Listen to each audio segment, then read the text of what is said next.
One nation one election विषय पर BJP की बैठक, मदन राठौड़ प्रेस वार्ता कर रहे हैं, क्या कुछ कह रहे हैं जरा सुनिए। और अपना अधिकृत प्रत्याशी कांग्रेस का निजलिंगप्पा को हराया राष्ट्रपति के चुनाव में और वीवी गिरी को जिताया अपना स्वतंत्र उम्मीदवार खड़ा करके।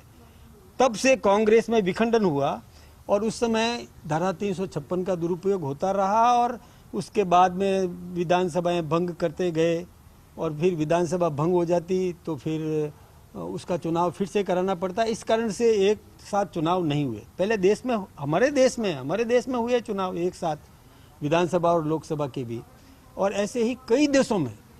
वो जी डोटासरा जी थोड़ा अध्ययन करेंगे तो पता चल जाएगा कि कई देशों में एक साथ चुनाव होते हैं, उसके बाद वो देश विकास के रथ पर चलता है।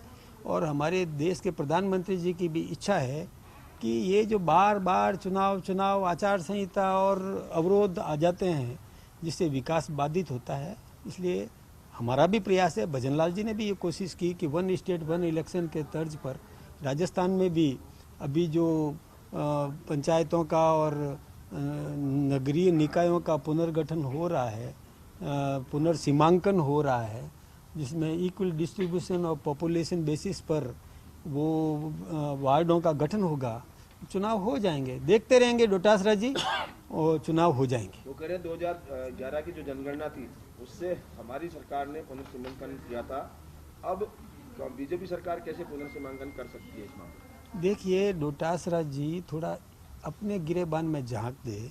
उन्होंने ऐसे वार्ड बनाए कि एक वार्ड में तो 500 जनसंख्या, एक वार्ड में 3000 की जनसंख्या। ये इक्वल डिस्ट्रीब्यूशन नहीं था, समान वर्गीकरण नहीं था। ये तो अन्याय किया ना उन्होंने। ऐसी कई पंचायतें भी बना दी जो 400 की वोटर्स की पंचायतें हैं, एक पंचायत 7000 वोटर्स की है। ये क्या बात हो गई? ये ठीक नहीं था। इसलिए भजनलाल जी सही काम कर रहे हैं। राजस्थान की सरकार सही तरीके से समान जनगणना के आधार पर, मतलब बंटवारा बराबर हो। हाँ, 15%, 20% ये up and down plus minus होता है, वो समझ में आता है, लेकिन आमूलचूल चेंज हमारे, मतलब मैं सोचता हूँ कि ये लोकतंत्र के लिए ठीक नहीं है। सबको समान अवसर मिलना चाहिए। ये बात निर्धारित समय पे होंगे जो टारगेट लेके चली सरकार, उसके साथ वन स्टेट वन इलेक्शन की बात करें। देखिए, ये निर्धारित समय पर ही होंगे। अब उसमें सब प्रक्रियाएं चल रही है, सरकार अपना काम कर रही है, निर्वाचन आयोग अपना काम कर रहा है। निर्वाचन ये उस आयोग का काम है, वो करेगा। देखिए, जो नहीं, ये राजस्थान का पूछ रहे हैं। अच्छा, राजस्थान का पूछ रहे होगी, इस संबंध में होगी भाई दूसरे कर लें। सर, राजस्थान में जो राजनीतिक नियुक्तियां हैं उनकी सुगबुगाहट तेज हो गई है सर, कब तक हो जाएगी ये नियुक्तियां? ये सरकार का काम है वैसे तो, लेकिन सर पार्टी स्तर पे सर, पार्टी स्तर पर क्या बता दीजिए, संगठन पे आपको भी करनी है। देखिए, ये नियुक्तियां मुख्यमंत्री जी का और सरकार का विशेषाधिकार है, उसमें हमारा हस्तक्षेप नहीं है।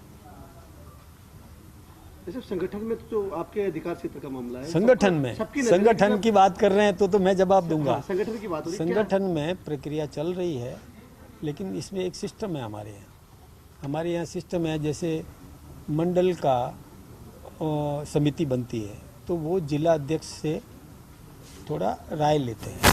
ऐसे ही जिला की समिति बनती है, वो प्रदेश अध्यक्ष से राय लेते हैं, और प्रदेश की समिति बनेगी तो राष्ट्रीय अध्यक्ष से राय लेंगे। अभी राष्ट्रीय अध्यक्ष का चुनाव बाकी है, वो चुनाव होते ही वो सब धरातल पे आ जाएगा, मैदान में आ जाएगा। वैसे जन सुनवाई को लेकर बड़ा सवाल लगातार उठता रहा है कि पार्टी कार्यालय पे सरकार को 1.5 साल हो गए, लेकिन जो नियमित जन सुनवाई होने, कार्यकर्ता हो चाहे समर्थित जो लोग हैं, वो अपनी समस्याएं लेकर कई बार मंत्रियों तक नहीं पहुंच पाते। उनको लगता है पार्टी कार्यकर्ताओं से बात करते अपनी बात कह पाए। क्या प्रदेश कार्यालय में जो आप ठीक कह रहे हैं, वो व्यवस्था हम करेंगे।